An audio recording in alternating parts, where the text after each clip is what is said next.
Hi, everyone. Welcome. Thanks for coming tonight.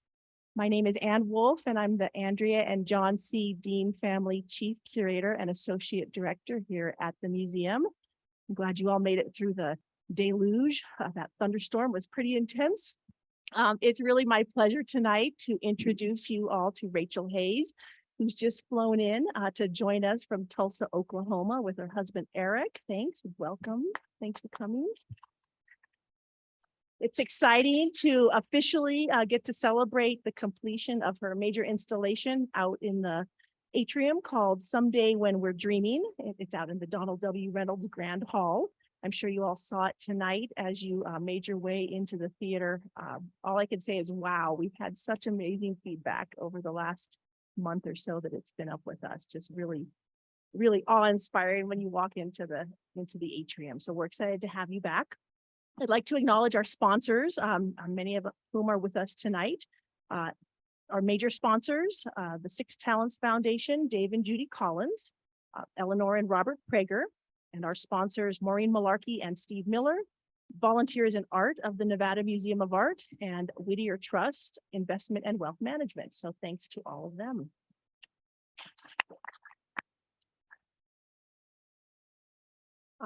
Inspired by abstract geometric paintings, fiber art, stained glass windows, fashion design, and the colors and contours of the landscape, of the natural landscape, Rachel has created fiber art installations in museums all around the world.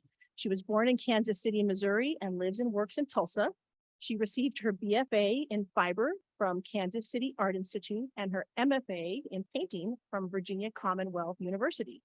In 2018, she collaborated with the Italian fashion house Missoni, which culminated in a solo exhibition for Milan Design Week, as well as an installation at the flagship Missoni boutique on Madison Avenue in New York.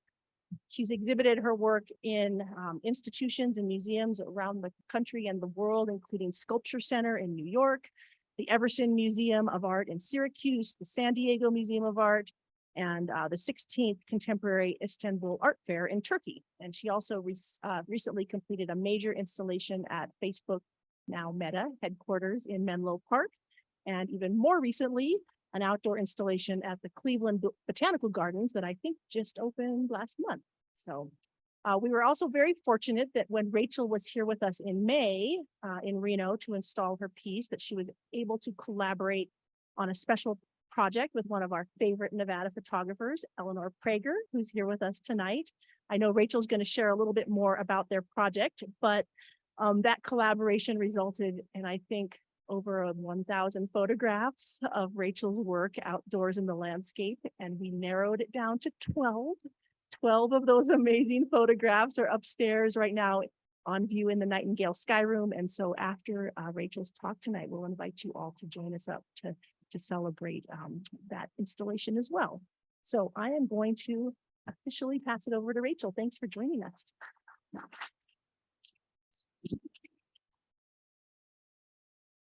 Thanks, Ann, and thank you to the sponsors. Thank you, David, and everyone here at the museum, and especially to my friend Eleanor for introducing my work to the museum.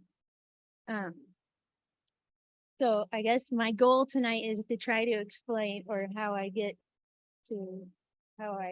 come up with making something like this for a beautiful space. And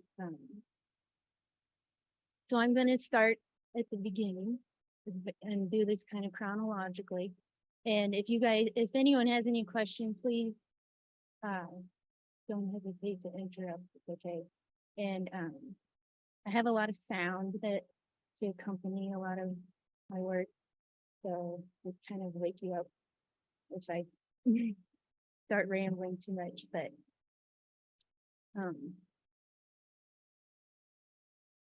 this was my very first show when I graduated from the Kansas City Art Institute in 1999 with a fiber degree. And Kansas City had such a great gallery scene that offered young artists opportunities.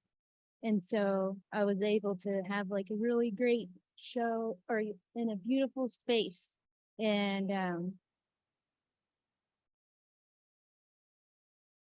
you know, got to be part of the art scene right away, and that was really exciting. But right away, I was interested in kind of taking over a room and working large with color and fabric, because I just really enjoy how the different colors layer upon one another.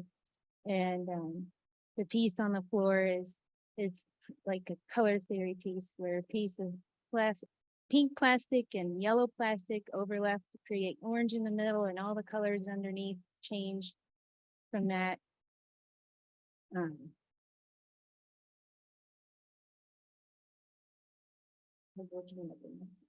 okay, so next show, same gallery, but in their larger space. I was really into creating something the size of a Richard Serra piece, but that gave me the opposite feeling from walking in between his two hard walls and the large steel walls, which I love Richard Serra. Um, but this was kind of my riff off of them, and or riffing off of that language, and with soft material and color. So there were two large pieces, um, one that you could walk through, and then one that you could just look at. Layering different strips of fabric on different shaped pieces of wood and putting them together to create composition. Just really exploring color and material. My take on making a stripe painting.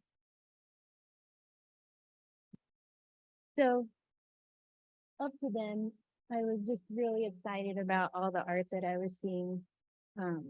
Christo, Sarah, Jean Davis, Olafur Eliasson, and then it's hard to tell, but there's a tiny little Polly Applebaum and Jessica Stockholder. We're all huge influences on my developing language. And like I said, Kansas City, it was a great place for young artists, and they had this program that you could apply to do an outdoor art piece. And this is my first stab at Photoshop a long time ago. I took film photos with a camera and then got those developed onto a CD and then put those in the computer to try out Photoshop when it just came out. So I just walked around town and took photos and tried to imagine what I would do. And there was a glass skywalk, and that was the one that was the manuscript. And so it was a pretty small budget, but I could buy an industrial sewing machine with that money and a ton of cheap fabric. This was, it's just sheer polyester. And my dad used to work for a lighting and event company. And so some of the guys that worked with him, and then Eric's dad, my brother, like basically everyone that I could get a hold of helped us install this piece.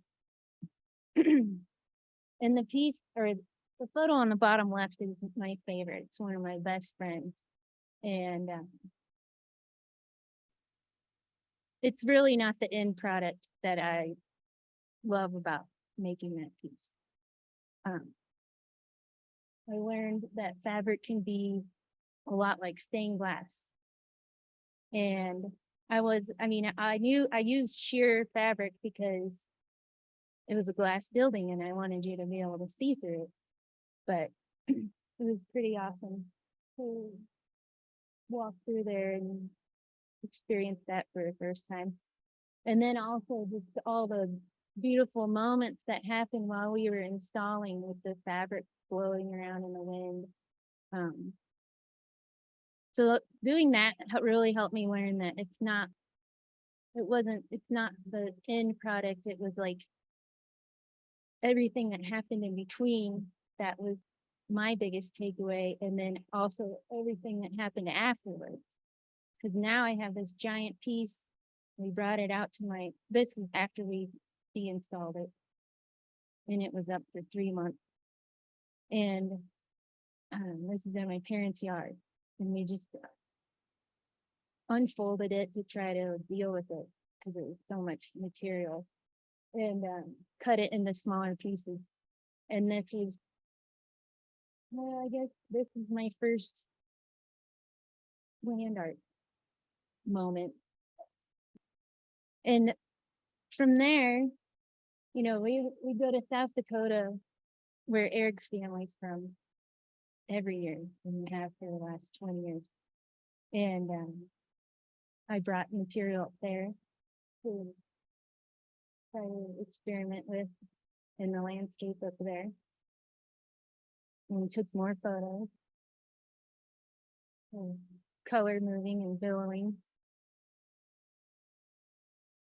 Tried all kinds of different things. And from then, Eric and I went to graduate school at VCU, Virginia Commonwealth University, and I had an awesome painting professor. The chair of the painting department invited me to come, but did not expect me to paint. He just wanted me to keep doing my thing. And I loved being a part of that department and have painters and people that were coming from that view critiquing my work. So this is one of my projects from the painting department at VCU. And just keep collecting inspiration everywhere and just keep adding to my visual bank of what excites me. And it's not always art.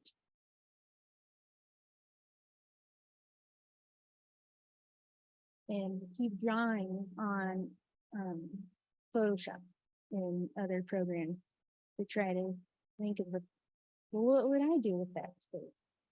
And what would I like to see there? And that's really helpful when you're when you have an idea for something.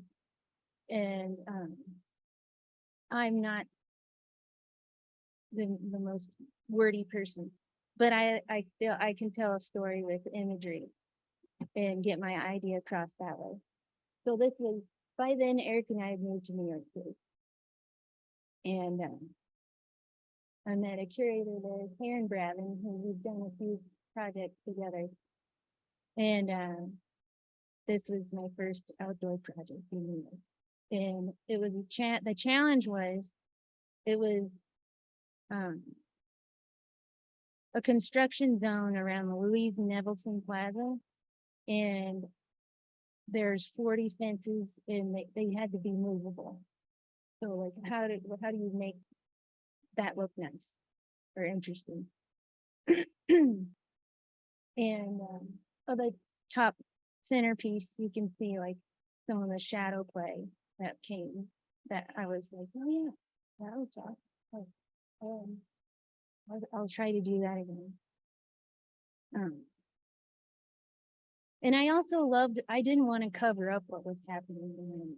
I like that you can still see what's going on. And that it was almost like a design, like a function in that part. But before I took it to New York City, this is again at my parents' house, and it's outside of Kansas City. And because I basically made the piece in the Midwest, because that was just too hard to do in Brooklyn at that moment. And so see the reflections on the water. Having set up something like that just for fun, like, well, let's see what all these look like before they go on these ugly fences. And you learn a lot from that, take hundreds of photos, and then look back at them and, okay, that's a cool moment. And so having done that, later when we moved to New Mexico for the second time, I was really familiar with this place called Mirror Lake. So I knew just in the back of my mind, I could remember like that's going to happen with, and that reflection is going to happen again. So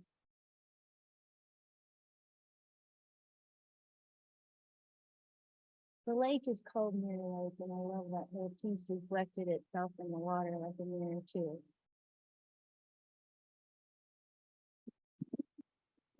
And it just lasted a few hours, but the documentary, or documenting through photos makes that piece have a life. But back to New York.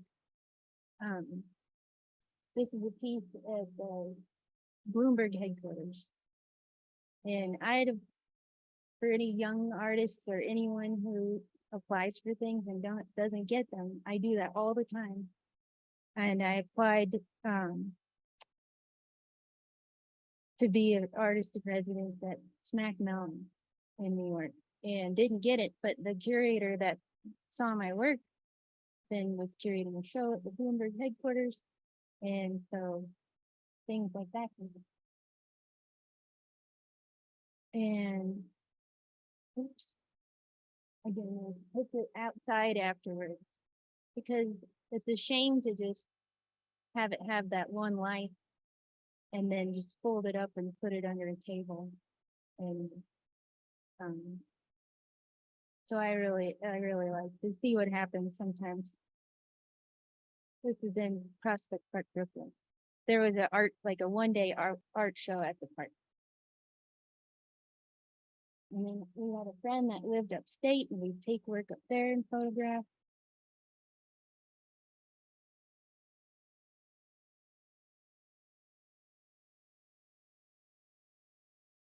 Okay. Let's see, this is the beginning of a story of one piece of art. And the piece, I made it for a gallery. It was in St. Gaudens historic site in New Hampshire. It was part of a sculpture show. And I just read this amazing book about the Philip Gee's band. I think I just had my son Wyatt, and it's before you could sit and look at your phone all day. And so I would sit with him and just like I looked through his book, and it was so inspiring because I had a ton of fabric. I had a lot of scraps. I don't need to go to a fabric store. I could use what I have. And having a new baby in New York City, I didn't want to go to the fabric store. It was that alone just was like intimidating. So I had that piece in mind, and I threw an idea out there on the left for a Dumbo outdoor art exhibit. And I used the piece on the right, which you can see like there's like kid toys and stuff on the floor. But I cut that piece out and then, insert it downtown and just throw it out there, see what happens. Like maybe they'll like it. And they did, but they were like, well, let's try it. Let's do it somewhere else. And so I took that piece that I had already and just kept building and adding onto it and adding onto it and making it bigger and bigger and bigger. And that's for a while. There's 3 of them. And this is a good thing. Okay, and then I'm gonna tell you about one more piece and then come back to this. So this is on the Dillingham Bridge. It's over the Chattahoochee River in Columbus, Georgia. And it's part of an outdoor sculpture walk. And it was a huge, obviously, piece, a grand piece. And it was beautiful to see, and it only lasted about a week. And in between,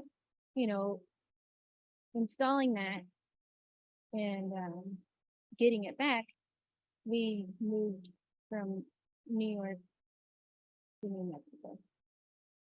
And so I got those pieces back from that bridge project. And I also got the piece back from Dumbo. And all of a sudden I had all this work again in boxes piling up. And we were living in Roswell, New Mexico. And this is our second time living there. And so, because there's an awesome artist in resident program that lasts a year or longer. And Eric and I went a couple times, but so the second time we went, we took all the fabric out to White Sands, which is just like a 2 hour trip from Roswell. And we took photos and had a good time. Didn't really like, it was just a fun day setting up different situations. And the scale was just incredible because you'd have to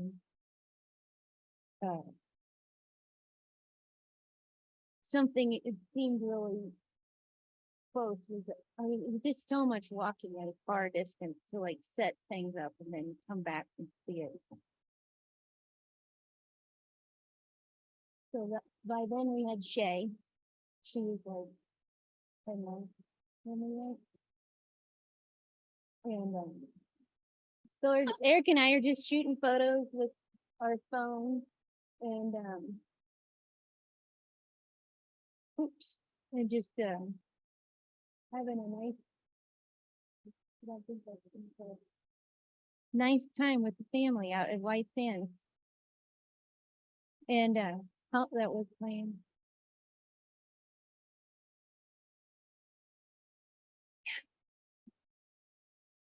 And then this was in from there. What that same piece that was in Brooklyn, this is in Athens, Georgia at another show. And the kids are getting bigger. And that I think okay, when we moved to New Mexico is when we joined Instagram because it was a way to stay connected with our friends. And that's also like a way to put your work out there in the world. And that's how Angela Missoni found my work through Instagram. And we started a conversation about making a canopy for her fashion show, her 20th anniversary fashion, like celebration. And so this is a back and forth of drawings with the engineer that I was working with there. And I think it was July, and they wanted the opening was in September. And so, and they were all on holiday all of August. And so that's when we got to it. And that was, let's see, by then we'd moved to Tulsa. So there's my Tulsa studio when we first moved there and at home. So the Tulsa style, trying to find places big enough to fold up the fabric to ship to Italy. And then this is the beach.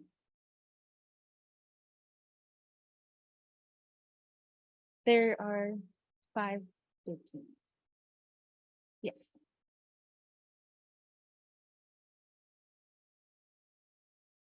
Yeah. What you see on the top left, well, it's not playing, but that's my dad. And my parents were visiting, and I had just kind of gotten the green light, and he came and he ripped a ton of fabric, like in the sizes, like 18-inch, 12-inch, 6-inch pieces. Yeah, he's ripping.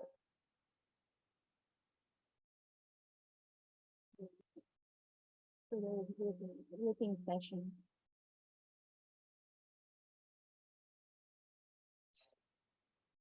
And then this is just fun to see. Because then Eric and I, we got to go and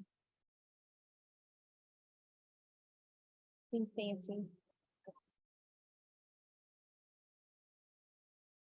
Okay, so going and meeting each other and then, with Angela, I'll just pause that. We really connected and she loved my work and was like, let's take these panels that you made and take them back to White Sand for, our next campaign, which was in October.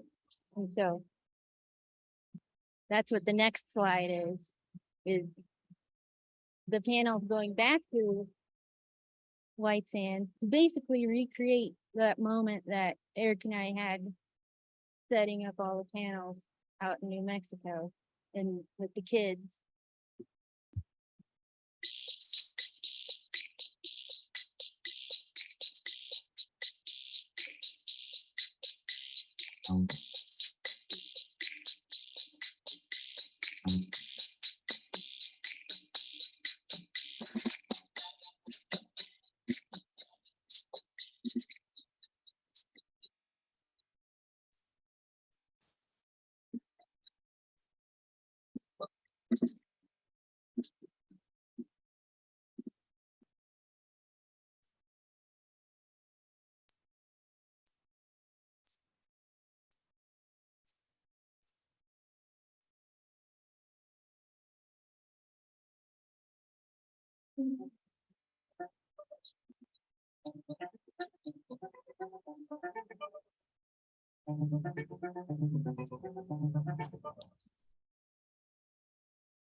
All right.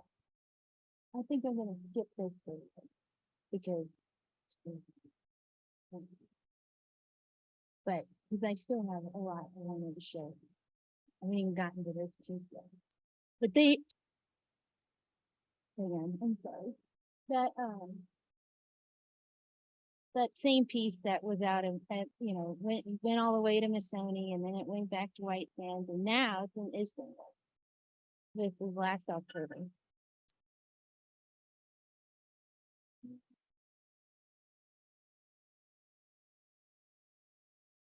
And some of the other panels from Missoni.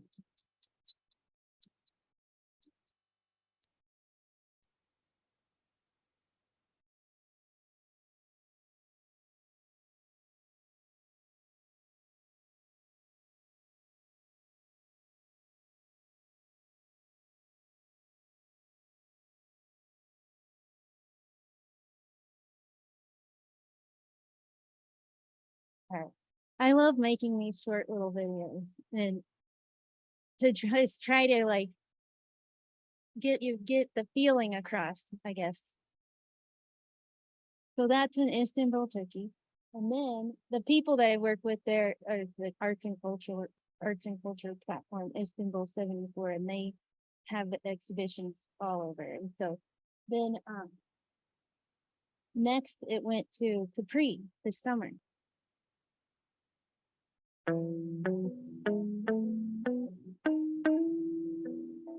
And this was in a beautiful, like a Roman vacation place. And I didn't go.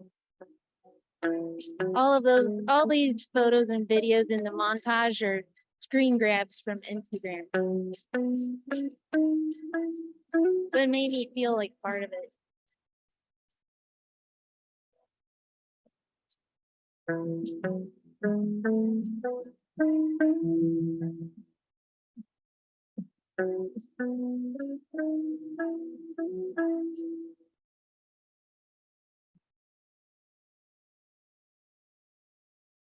right. Next, light gels. That's what's in that piece out in the atrium. The whole nother like side of my coin. So Roscoe, it's a theater lighting material. So it's like made to like project color, can get really hot. It's great. And it comes in a million colors and you can buy it like fabric by the roll, by the yard. But first I just had these little tiny pieces in the sample packs. And make a lot of sculptures and a lot of ideas. Just try out a lot of different things with this material. And again, you just put it out there, share it, so it can have a life inside this in my studio and in my mind. This is, I also, and, we go back to South Dakota and I do, I always bring something to play with and work on there.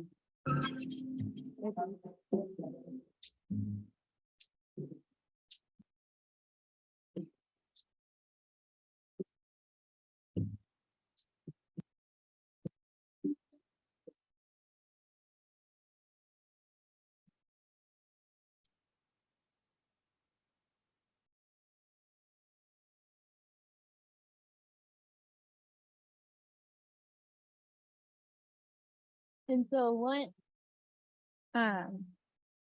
Bruce Hartman at the Nerman Museum, which now Joanne Northrup works at, said, asked me, because I lived in Kansas City and I knew him, and there was a big Kansas City Art Institute celebration coming up. And he said, do you ever work with those on a larger scale, those light gels? Or could you, if you had money to buy them on a larger scale? And so I was able to explore working with these materials on a larger scale for the first time. And I learned a lot about maybe not trying to make the fabric be just flat, because it just doesn't want to do that. And so I tried it again in a different space. And I wasn't completely happy with how the white panel turned out in particular. And so I had this small sculpture that I was thinking about, and I cut that whole white side up into little strips to try to like reimagine it. And then from there, I sewed those strips back together. And so I'm trying to like, you're seeing like how I got to what's out in the Patreon. Taking these strips and sewing them together from that one piece, or kind of inspired by working in that, and just playing with it. And so that doing that piece with the shredded volume led to doing an installation at the Taubman Museum in Roanoke, Virginia, where it's a beautiful space. And what I like to say about this slide, and similar to like what's going to happen with this piece here, is that sometimes the sun is going to shine right through it in just the right moment and project colors, and then sometimes it'll be dark, and sometimes it'll be rainy and the light will be completely different. And just like walking into like a stained glass cathedral or something, even if the light isn't beaming right through it, it still has like an active light and responds to the space, responds to the day and night. And so I've gotten to try it in a few different spaces now. And the one in the middle is that event. And my brother is on one of those lifts in all those photos. And he was here to help install this piece too. And Eric too. But Eric's not always on the lift. And so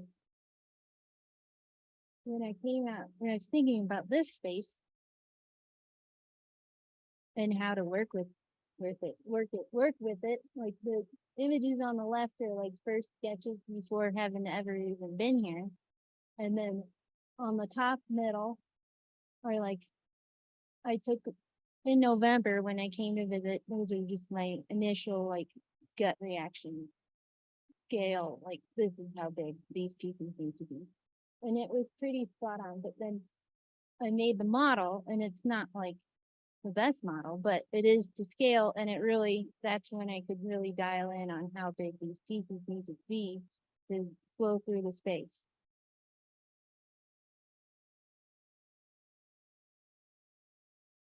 These are all, I had done the Instagram stories for the museum, so I'm just resharing those here. So this piece, that little piece is now hanging over the stairs on the third floor, I believe. So like with those other ones, they just keep adding and making it bigger and then, you know, I had my measurements and so I would sometimes I make the piece a little bit extra long and then cut it to the size it needs to be. And then that gives me something to start with for the next, so that I'm never starting with a blank canvas.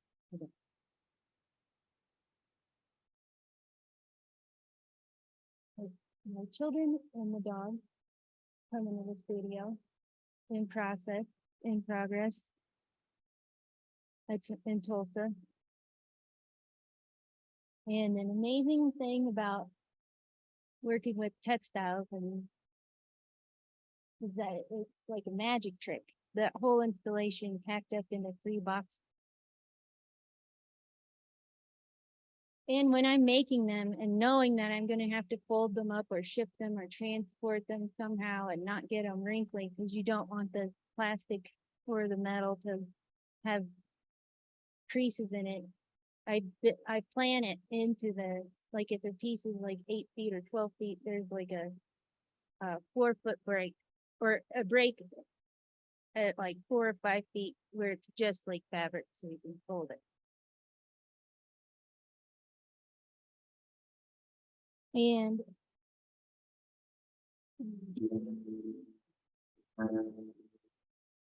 Say you will love me if I have to go.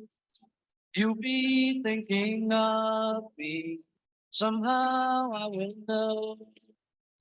Someday when I'm lonely, wishing you weren't so far away, then I remember things we said today. Say you'll be my love till the end of time. These days, such a kind girl seems so hard to find. Someday, when we're dreaming, deep in love, not a lot to say, then we will remember things we said today. We are just the lucky kind. all right, the piece is called Someday When We're Dreaming.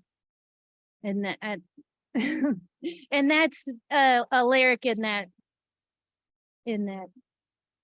song, but that Paul McCartney wrote. All right, I have so much more, but I can stop it there, or I could keep going. Depends on the stamina. I don't have a ton more, but yeah, okay, I'll go fast. So yeah, I'll just. This was that show that that Anne mentioned that was at the Milan Design Week, based on that little sculpture that was in South Dakota. And I'll just show a little bit of this, but it was really dark. We worked with lighting designers and the sound engineer, and we used old projectors, and it was beautiful. but it had this real mechanical feel to it, which they loved. They were like, we're making a life machine. And, um, and there was, wind fans blowing and everything. Um, so there's that. And then I made my own when little video of like the feeling that I think I'd like it to have.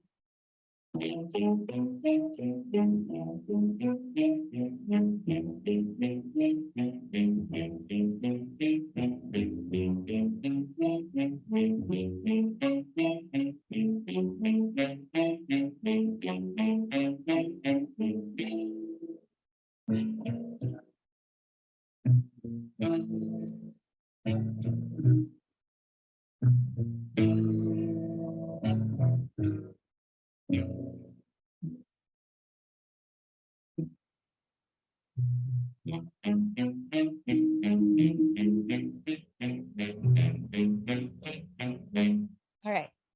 I have a bunch more of these, but I'm going to cut to the chase because I really want to share a montage of the videos that I took while Eleanor and I were photographing together. If we have time later, I'll just sit and show you guys a bunch more videos. But so before I go to the montage of the videos, like Eleanor and I, we took in with my brother and Garrett and the kids, and Eric, and we took about 15 different scenarios, or I don't know, a lot of different, Eleanor's favorite spots was Tahoe. And I took videos a lot while she was taking photographs. And it was an adventure. And so anyway, so this is just a taste of like what our day, our 2 days.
So I'm so thankful that I was able to I have this amazing piece in the atrium and this beautiful architecture to respond to. And all the it's like a roller coaster to figure out. I don't know how else to explain it. And then I got to also have this experience out in nature with Eleanor and my family. So it's like those are the 2 things that I like to do. And so it was a real gift. So thank you all for coming and for doing it.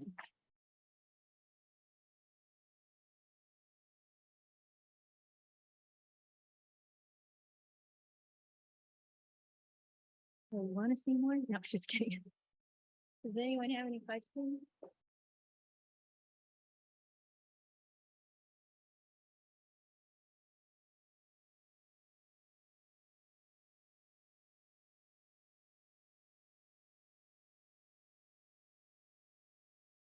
Oh my gosh. Yeah. Yeah. Uh, yes. well, most of these installations that where they're billowing like that are like a literal moment in time. Or maybe most recently, the installation in Capri was to be up for 5 days. On the third day, they had a freak storm. Where it was like 90-mile winds came through. No one even knew it was gonna rain. And that piece is now, it blew up basically.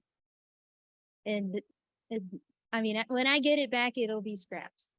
Her question was, how does the weather affect my work in those situations? And,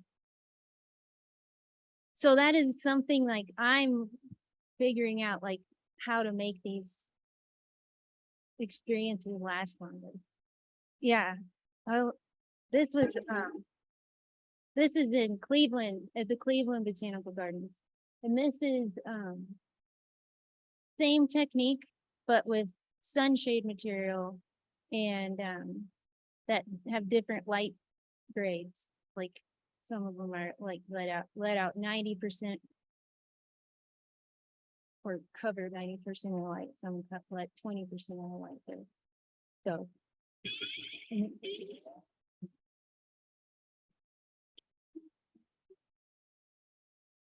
So this thing will last for years. And I'm really excited about this. So,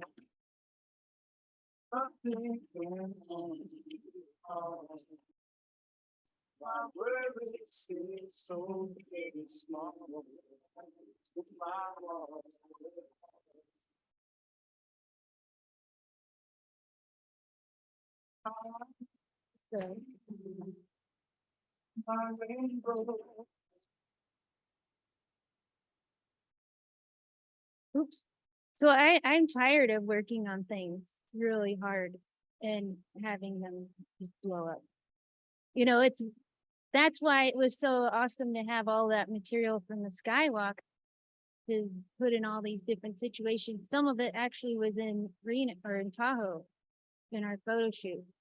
And so that's my next thing. Like, how can I make these experiences last longer so that not just I get to enjoy them or the people that happen to be there or photograph. And that's also what's so nice about doing an indoor piece is that when we were walking up here, that I realized like how much time I fret over in those outdoor situations. It is very stressful and to like wonder if it's still hanging up and to know that it's this like safe and sound and it can still react to the space and like have a life circle of life, but be indoors. Yeah.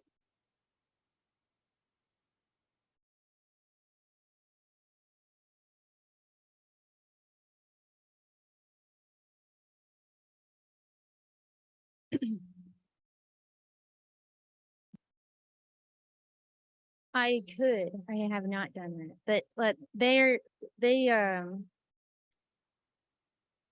hanging on cables and they're like there's steel rings that are sewn into the corners. And you know, it's a bona fide sun sail. If you look up on YouTube how to make your own, that's what I did. And you buy the right materials and then it's gonna be there for a while. Yeah.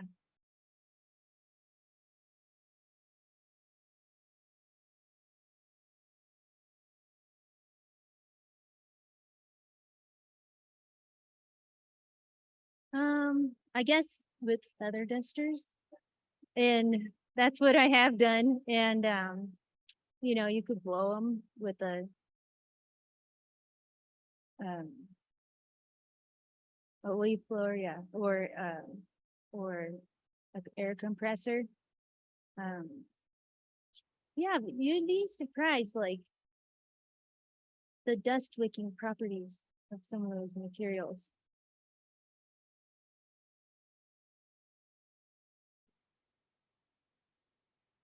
Thank you so much.